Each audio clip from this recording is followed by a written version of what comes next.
Most people live their lives entirely in reaction mode. The alarm goes off, they drag themselves out of bed. An urgent email lands in their inbox, they instantly reply. A sudden crisis hits their business or personal life, and they immediately panic. They are playing a simple, short-sighted game of checkers. They react only to the move right in front of them, completely blind to the larger shifts happening across the board. But a select few play chess. They don't just see the piece that is currently being moved toward them.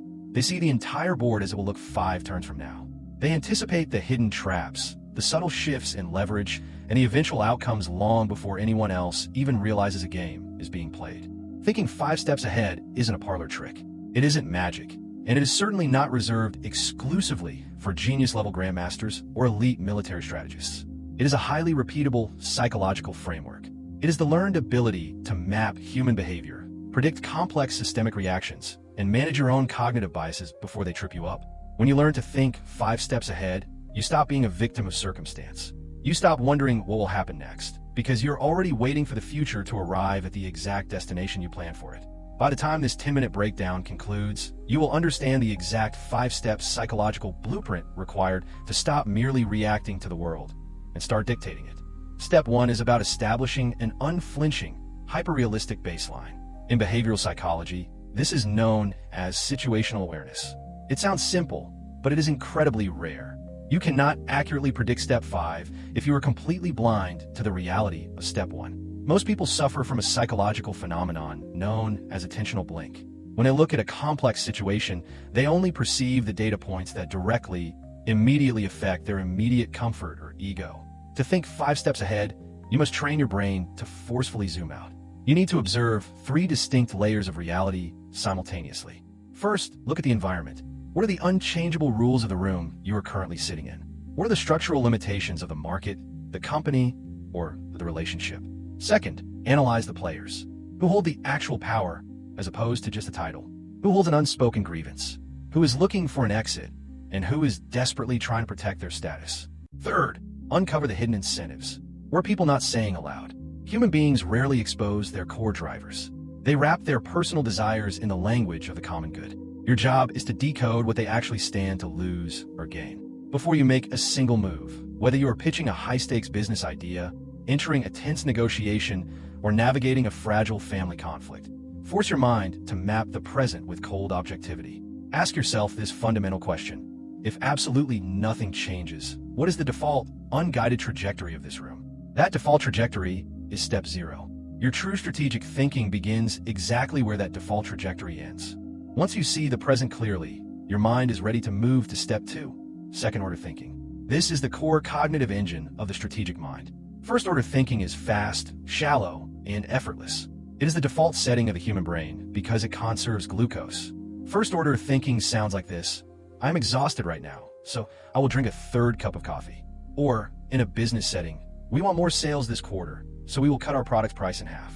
It completely solves the immediate, surface-level problem, but it utterly ignores the cascading fallout. Second-order thinking, however, demands that you ask a brutal, recurring, unrelenting question. And then what? Let us dissect that price-cutting example using the "and then what" matrix to see how a single choice unravels across 5 distinct layers. Step 1. The first-order effect. You cut your prices. You experience an immediate spike in sales volume. On the surface, it looks like a brilliant success. Step 2. The second-order effect. And then what? Your direct competitors notice your sudden surge in volume. To protect their market share, they immediately cut their prices to match yours. Step 3. The third-order effect. And then what? A race to the bottom begins. A prolonged price war ensues, and profit margins plummet across the entire industry. Step 4. The fourth-order effect. And then what? Because your profit margins are now razor-thin, you can no longer afford high-quality manufacturing or premium customer service. Your overall product quality noticeably drops. Step 5. The fifth-order effect. And then what? Your brand reputation is systematically ruined. Your loyal customers abandon you for better alternatives, and you are ultimately forced out of business. By asking, and then what? 5 times in succession, you suddenly realize that the easy, attractive move at Step 1 was actually a lethal trap by Step 5. Exceptional thinkers never choose the move that looks best right now. They choose the move that yields the most favorable net result at the very end of the psychological chain reaction. Now that you are mapping the chain reaction of your own choices, you must account for the ultimate wild card, the independent choices of other human beings. This brings us directly to step 3, which is deeply rooted in game theory and utilizes a powerful psychological tool known as the premodem.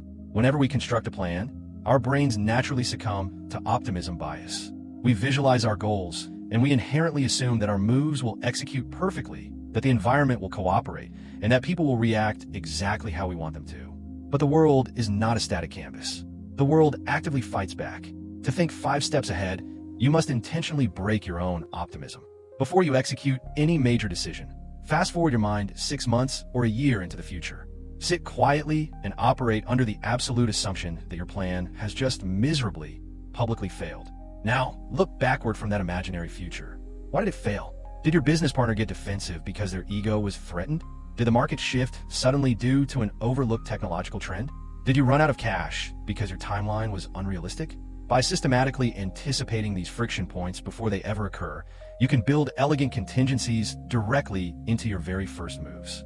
If you know, based on game theory, that a specific competitor is highly likely to block your path at step 3, you do not sit around and wait until step 3 to figure out a desperate solution. You plant the seeds for your detour right now at step 1. You elegantly turned their predictable resistance into the exact. You can possess the most brilliant, mathematically sound 5-step plan in the entire world, but it will instantly shatter into pieces the exact moment you lose your temper, get defensive, or succumb to deep-seated fear. Therefore, step 4 centers entirely on emotional regulation, achieved through a process psychologists call cognitive decoupling. When high-stakes situations escalate, your amygdala, the ancient, emotional, survival-driven center of your brain, attempts to hijack your prefrontal cortex. It demands a fast, aggressive, protective, or defensive reaction. It wants emotional satisfaction right this second. When you feel that sudden surge of adrenaline, when your heart quickens because someone insulted your intelligence, questioned your authority, or threw a massive wrench into your plans, you must decouple. You must forcefully separate your internal emotional reaction from your external strategic execution. Think of your emotions as temporary weather patterns. It rains, it pours, it storms, and eventually it passes. But your strategy is the solid architecture. A building does not completely reshape its foundation just because a thunderstorm happens to pass over it. When someone attempts to trigger you, pause. Take a deliberate, slow breath. Remind yourself, an immediate emotional reaction is a first-order trap. If you react with anger, you have handed them the keys to the game. You are letting them dictate step 2.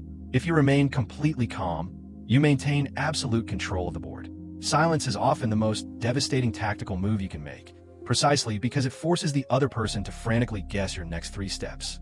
The 5th and final step is the most critical of all, because it prevents you from becoming a tragic victim of your own rigid planning. Step 5 is the implementation of a dynamic feedback loop.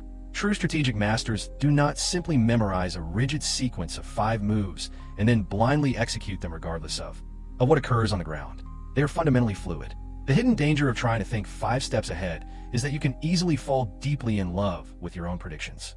You can develop an ego around being right. If the reality of a situation completely shifts at step 3, but you stubbornly push forward with your original plans for step 4 and step 5 out of pure pride, you will walk straight into a wall of your own making. Master strategic thinkers look relentlessly for the tiny discrepancies between what they expected to happen and what is actually happening in real time. If there is even a minor mismatch, they do not deny it. They immediately recalibrate the entire board. They treat new, unexpected data not as a personal failure of their initial prediction, but as a highly welcome, highly valuable upgrade to their ongoing strategy. Ultimately, thinking 5 steps ahead is not about predicting the future with absolute, flawless certainty. No human being possesses that power. Rather, it is about systematically reducing uncertainty by training your brain to see the invisible threads of cause and effect that connect today's choices to tomorrow's outcomes. It requires immense patience. It requires the deep personal discipline to willingly sacrifice a small pawn today in order to secure a definitive checkmate tomorrow. Stop playing the frantic, exhausting game of today. Zoom out your perspective. Ask yourself, and then what? Control your emotional impulses, accurately anticipate human friction, and fluidly adapt to the data as it arrives. The board is fully set.